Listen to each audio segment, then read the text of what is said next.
We know that he works 40 hours a week as a rule. 40 hours a week, which leaves him 72 hours a week when he's neither working nor sleeping. 72 free discretionary hours each week to do with as he pleases. Now, at this point, of course, he's married, he has his little house and his little car, and this is about what he does with his free 72 hours every week. He'll do what the other fellows are doing with their free 72 hours every week, which is virtually nothing at all. On a typical day, he'll quit right on the dot, get in his little car, go to his little house, go in his little kitchen, kiss his little wife, and say, "I'm tired."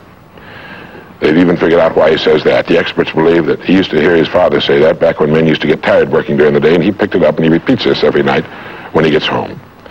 He bolts his little meal and then heads for the living room where he turns on his escape box. Click. Takes 15 or 20 seconds for the screen to light up, a period of time he finds interminable, but he gets through it somehow. Maybe kicks the dog, or thumb through a magazine or something. But then the screen lights up and he does too a little bit, and there in front of him he sees people in all kinds of funny old-time costumes all killing each other at a great rate.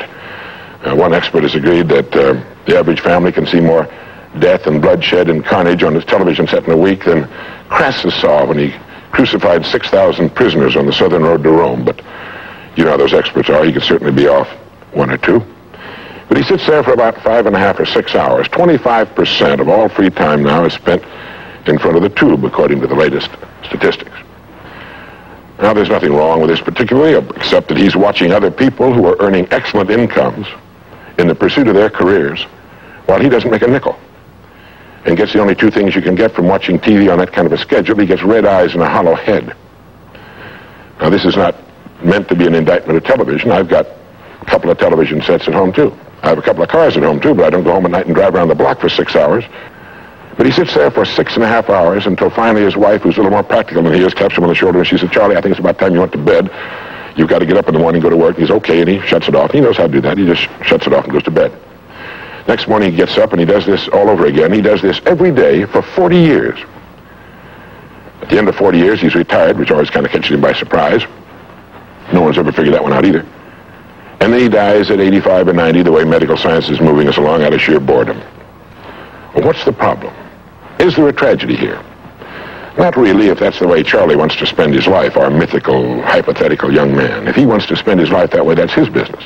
He lives in a free society, he can do anything with it he wants. But there's a terrible tragedy here if he's living that way because of the total lack of a decision. If he's living that way simply because he's still doing what he was doing in the first and second grade, and that's going along with the fellows up and down the block on the unspoken assumption that they know how to live, then there's a real tragedy there. Because they've never known how to live. Not in all the recorded history of mankind. He never finds out who he is. He never reaches into the deep depths of his abilities, his talents. He never learns that he can have just about anything he wants in the world, that he can call his own shots, tell his own fortune. And it's kind of a pity. Well, what's needed? Well, what's needed, I think, is a checklist. The first thing that he ought to have on his checklist, in my opinion, is the word a goal. A man without a goal is like a ship without a rudder. He doesn't know where he's going. He then belongs to that 95% that are just living day by day, month after month, like a starfish or an amoeba. He needs to know where he's going. Back in the early days of navigation, sailors used to see a strange sight in the Antarctic. They'd see a giant iceberg towering high out of the sea, and it would be moving against the wind. The wind would be blowing this way. The great iceberg would be moving right into the teeth of the wind. And this, of course, frightened the sailors whose ships were powered by the wind, until it was discovered that, of course, only a fraction of the great berg was visible, and that its huge, ponderous roots were caught in the great currents of the ocean. And it was being borne purposely along its way, regardless of the winds and the tides on the surface. Well, this is what a man needs. He needs his roots deep in a great main stream of his own choosing, and then he'll move along his way, regardless of the winds on the surface of his life or short-term expediency, and he'll get to where he's going. The second word on our checklist might be the word attitude. It's been called the most important word in any language in the world, because it's our attitude toward our world, toward all the people in it, that will determine the world's attitude and all the people's attitude toward us. It's a simple thing. Most of us know it, but we tend to forget it. People will react to us according to our attitude. And our attitude is the greatest gift we can be given.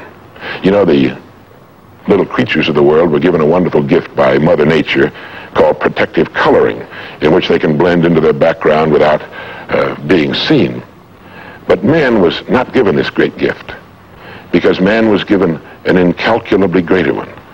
Only man has the godlike power to make his surroundings change to fit him, because his environment will change as he changes. A man's environment is a merciless mirror of him as a human being. And if he thinks his environment can stand a little improvement, all he has to do is improve, and his environment will improve to reflect the changing man. Third would be the word think. To think. The highest function of which a human being is capable.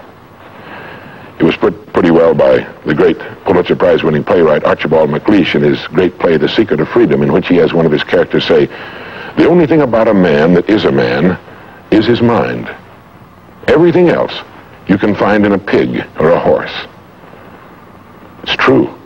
And so if we're going to develop something, this is a good place to start. To think deliberately and with a purpose. To spend a little time each day before a blank sheet of paper with our goal perhaps written at the top, and come up with some fresh, new, and exciting ideas. The next point on our checklist you might call the law of laws. That's what Emerson called it, this great old law of cause and effect. That our rewards in life will always be in exact proportion to our contribution, to our service.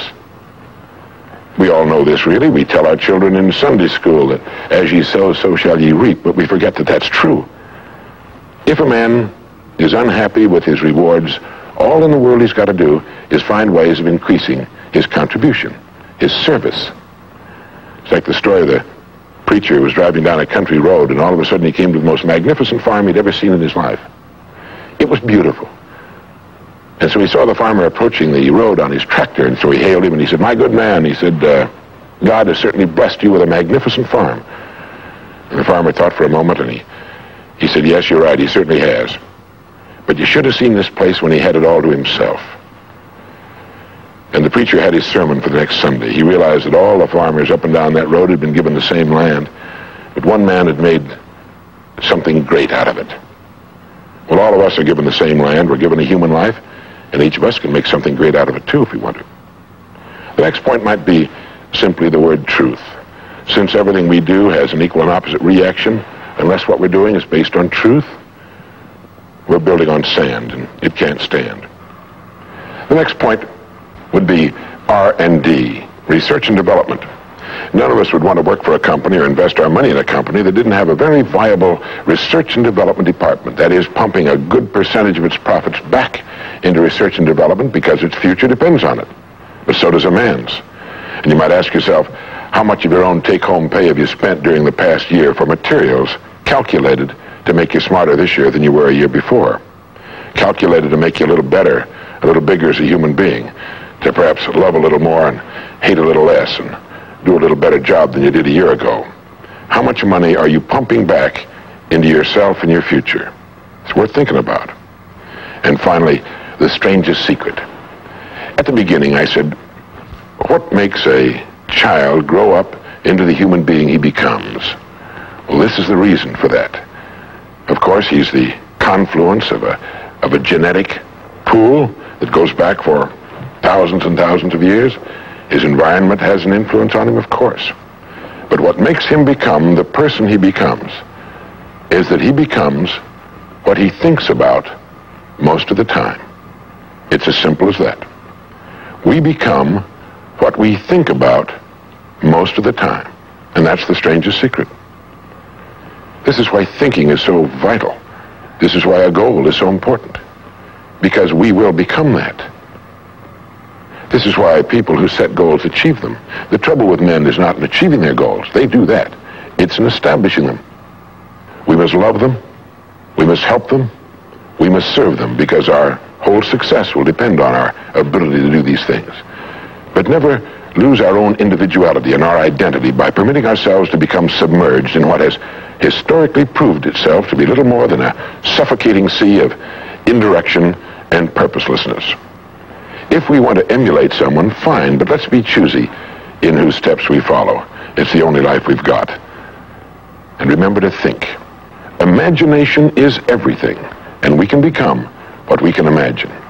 If you find yourself getting depressed and down at the mouth, as we all get once in a while, you might want to remember this quotation by Dean Briggs. He said, "Do your work.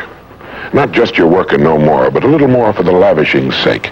That little more which is worth all the rest. And if you suffer as you must, and if you doubt as you must, do your work. Put your heart into it, and the sky will clear. And then out of your very doubt and suffering will be born the supreme joy of life." Believe it or not, in an age when we've come to nearly deify leisure time, we've almost lost sight of the fact that virtually all our satisfactions, rewards will come not from our leisure, but from our work. And don't forget the strangest secret. We become what we think about.